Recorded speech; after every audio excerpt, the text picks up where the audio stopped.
Hello! Hi అండి. Welcome to our channel రకరకాల రుచులు. ఈరోజు వీడియోలో నేను ఆరోగ్యానికి ఎంతో ఉపయోగకరమైన చక్కగా పొట్టు మినపప్పు, మునగాకు వేసి కారాన్ని మా అమ్మ ఎలా ప్రిపేర్ చేసిందో చూపిస్తాను. రండి చూద్దాం. ముందుగా స్టవ్ ఆన్ చేసుకొని ఒక బాండీ పెట్టుకొని 2 స్పూన్లు ఆయిల్ వేసుకొని ఒక 20 ఎండుమిరపకాయలను వేసుకొని లైట్‌గా ఫ్రై చేసుకోండి. ఫ్రై చేసుకొని పక్కన పెట్టుకున్న తర్వాత ఒక పావు కప్పు పొట్టు మినపప్పును వేసుకొని చక్కగా గోల్డెన్ కలర్ వచ్చేంత వరకు ఫ్రై చేసుకోండి. మంచి సువాసన వస్తుంది ఇలా వేయించేటప్పుడు.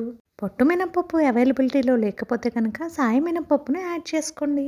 అవి వేగాక ఒక ప్లేట్లోకి తీసుకొని పక్కన పెట్టుకొని అలాగే పావు కప్పు పచ్చిశనగపప్పును కూడా వేసుకొని బాగా ఫ్రై చేసుకోండి. ఇలాగే గోల్డెన్ కలర్ వచ్చేంత వరకు. అవి కూడా వేగాక ప్లేట్లోకి తీసుకొని పక్కన పెట్టుకొని ఒక స్పూన్ ఆయిల్ వేసుకొని ఒక ముప్పావు కప్పు ధనియాలను వేసుకొని చక్కగా ఇలా ఈ కలర్ వచ్చేంత వరకు ఫ్రై చేసుకొని అవి కూడా ప్లేట్లోకి తీసుకొని పక్కన పెట్టుకోండి.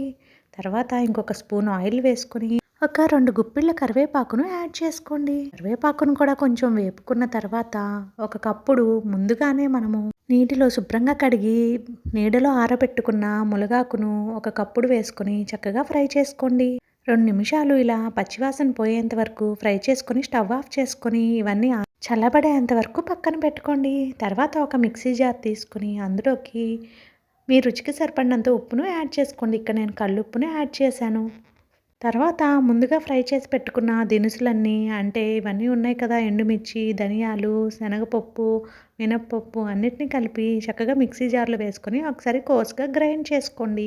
చూడండి ఇలా కోర్స్గా గ్రైండ్ చేసుకున్న తర్వాత ఒక పెద్ద ఉసిరికాయ అంత చింతపండును వేసుకొని అలాగే ముందుగా ఫ్రై చేసి పెట్టుకున్న కరివేపాకు, మునగాకును వేసుకొని ఒక 20 వెల్లుల్లి రెబ్బల్ని కూడా యాడ్ చేసుకొని చక్కగా గ్రైండ్ చేసుకోండి. అంతే, ఎంతో రుచికరమైన మునగాకు పొట్టు మినపప్పు కారము రెడీ అయిపోతుంది. ఇది వేడివేడి అన్నంలో నెయ్యి వేసుకొని తింటే చాలా అద్భుతంగా బాగుంటుంది రుచి. అలాగే ఇడ్లీల్లోకి, దోశల్లో కూడా చాలా బాగుంటుంది. ఇది ఆరోగ్యానికి కూడా చాలా మంచిది. మీకు కనుక నచ్చినట్లయితే వీడియోని లైక్ చేసి మన రకరకాల రుచులు ఛానల్ని సబ్స్క్రైబ్ చేసుకోండి. Thank you.